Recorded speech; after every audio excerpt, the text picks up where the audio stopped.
Today we are making sourdough dinner rolls. These pillowy, soft, and buttery rolls are perfect for any Sunday night dinner or holiday gathering. Top them off with melted butter and a sprinkle of flaky salt. You won't believe how delicious they are. Made with your active sourdough starter, they have that classic sourdough tang with just a few ingredients and a little bit of time. You can have this easy sourdough dinner roll recipe ready in no time. When you take a bite, you'll find a fluffy and chewy center. There really is nothing better. So grab your sourdough starter and let's get started. For the most fluffy and soft sourdough dinner rolls, I highly recommend that you use a kitchen scale. You're going to get the most precise measurement so that it is beautifully baked every single time. You can make these sourdough dinner rolls by hand, however, I love using my stand mixer for the heavy lifting. First up, we're going to add our active sourdough starter. So as you can see, my starter has at least doubled in size.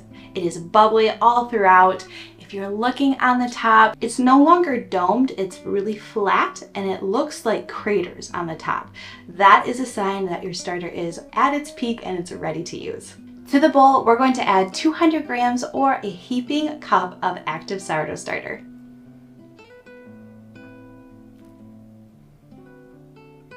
Next, we're going to add some sugar.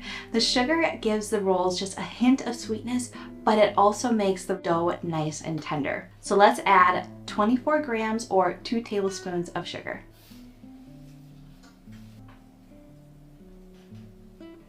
Perfect. Last but not least, let's add a room temperature egg.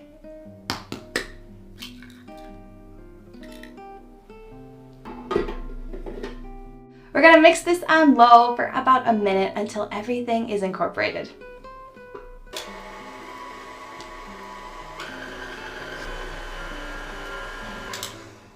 To make our sourdough dinner rolls nice and soft and buttery, it's time to add our milk and butter. To a liquid measuring cup, I added 240 grams, a cup of milk, and then I added 57 grams or 4 tablespoons of unsalted butter.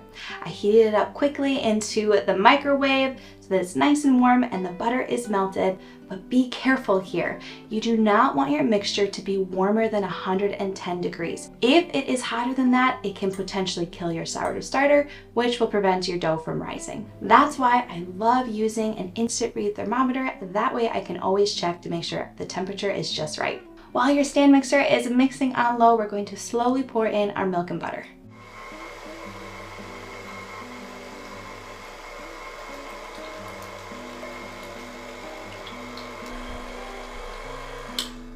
For the last 2 ingredients, we are going to add bread flour and some salt. You can substitute with all-purpose flour. However, I recommend using bread flour because it's going to give you a chewier and softer sourdough dinner roll.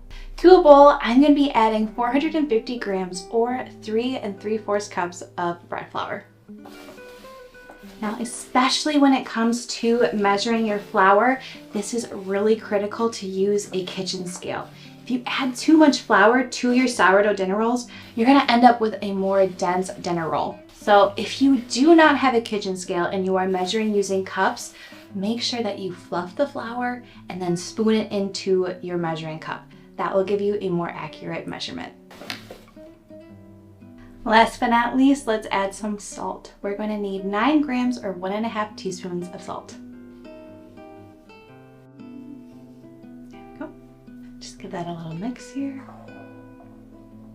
While mixing on low, we're going to slowly add in our bread flour. Once all the flour is incorporated, it's going to look very sticky and batter-like. Continue to mix on low for just a minute or 2 more.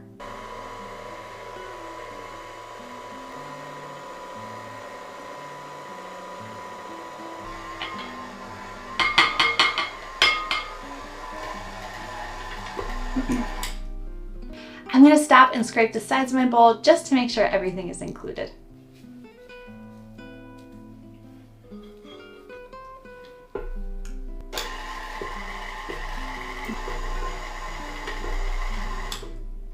Great. Now that everything is mixed, we're going to leave this dough to rest for at least 30 minutes. We're not going to need our paddle attachment for the next step, so I'm just going to remove the dough.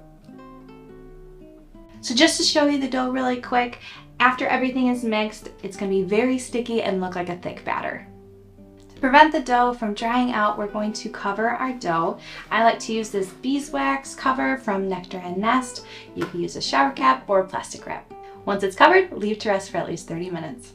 Now that our dough has rested for at least 30 minutes, it's time to knead. I'm just going to use my bowl scraper to scrape down the sides. You can knead this by hand, however, I'm going to use my handy dandy stand mixer. With your dough hook on, we're going to knead this dough for about 10 to 15 minutes on medium. We want to see that the dough is looking nice and smooth, it's not sticky anymore, instead just tacky to the touch, and passes the window pane test. I'll show you what that is in just a second.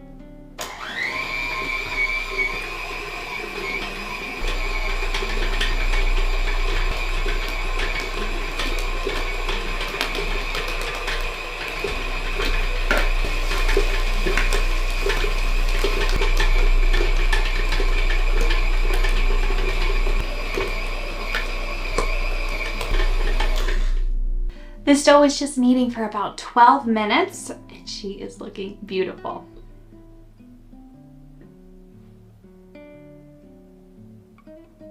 As you can see, nice and smooth, really stretchy, and the window pane test. This is a great way to test that you have enough gluten development into your dough. So if you grab a piece of your dough and then stretch it thinly with your fingers, light should be able to pass through your dough without tearing. That's when you know you've kneaded your dough long enough. The proper gluten development is really important for these sourdough dinner rolls because it allows your dough to rise nice and high for that nice chewy bite. Before removing our dough from our stand mixer, we're going to just prep a bowl to allow our dough to rise in or to bulk ferment. I'm just going to grease it slightly with some melted butter just to help our dough from sticking to the bowl. Perfect.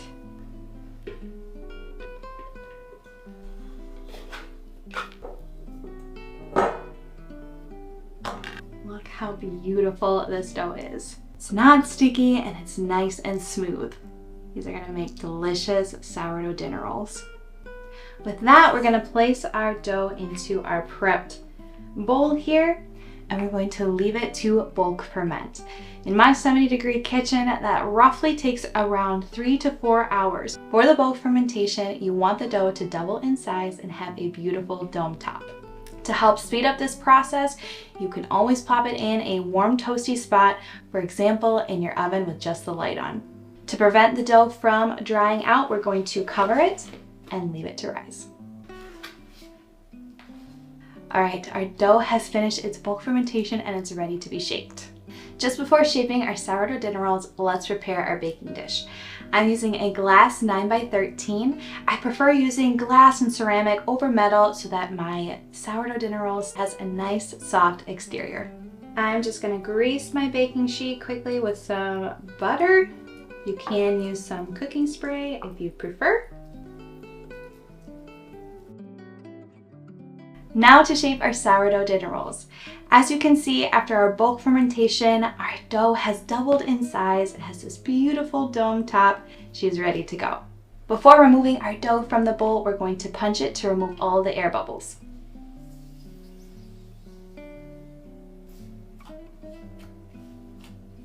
Now I like to use a bowl scraper to help remove the dough from the bowl.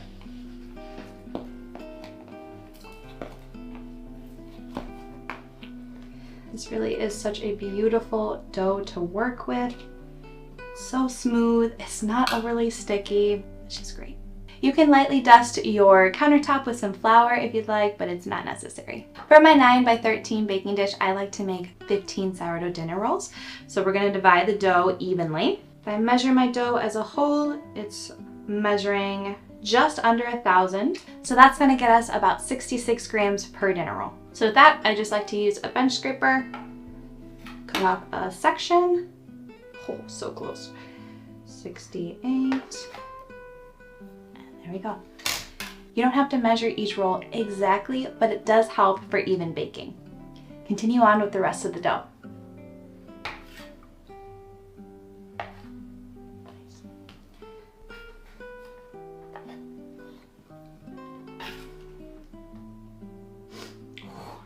money. Little things in life. Now that we have all of our sourdough dough divided into our 15 dinner rolls, let's shape them. So I kind of like to just spread them flat a little bit, and then I'll grab the edges and tuck them towards the center, almost like a stretch and fold, just like that. And then I like to place the seam side down on my hand, and with my other hand I like to just cup it, and I'll pull the roll towards me. Just give it a little turn and repeat that same motion. That's creating this nice tension on the top of your dough ball so that when it's baked, it's gonna rise beautifully and get that iconic dinner roll look. Then on a clean countertop, you're just going to kind of cup it and rotate your hand in a little bit of circle to close that seam. And there you go. Perfect dough ball.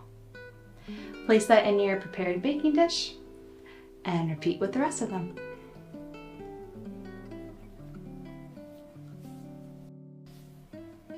When you're placing them in your baking dish, just make sure you have a little bit of room so that the rolls can grow.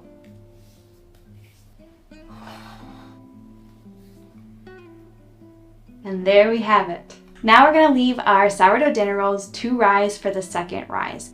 In my 70-degree kitchen, this will typically take 2 to 3 hours. You want to see that it has significantly puffed up, almost double in size, and it just looks really light and full. If your kitchen is cooler, this is going to take a little bit longer. If your kitchen is warmer than mine, then it will be faster. If you'd like to speed up this process, and find a spot in your kitchen that's nice and toasty. A great example is in the oven with just the light on. But be careful not to rush this step.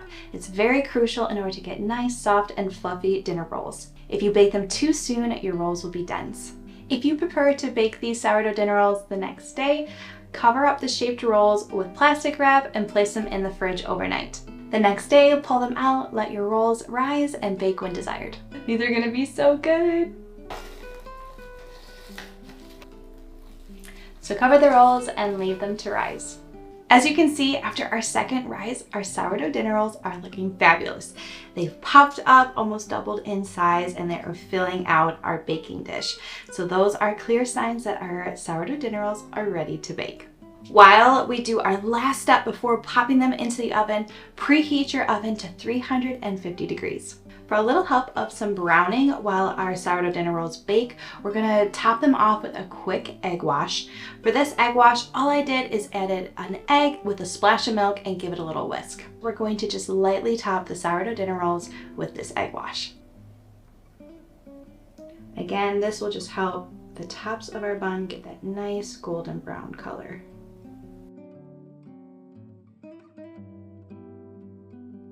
Perfect. Now we're going to bake these sourdough dinner rolls for 30 to 35 minutes or until the internal temperature is 190 degrees Fahrenheit.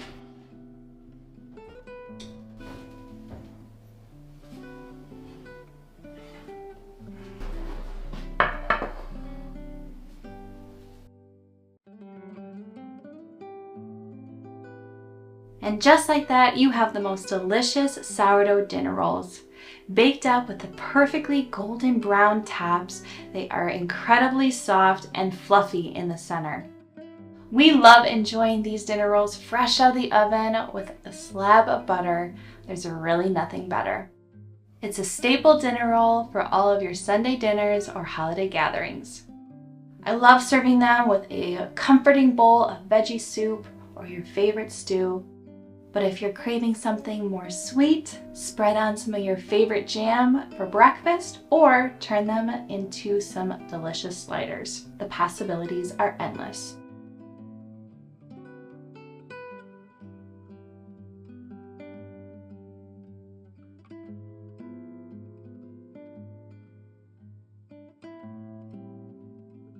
I hope you love this recipe. Be sure to like and subscribe, and I'll see you in the next one.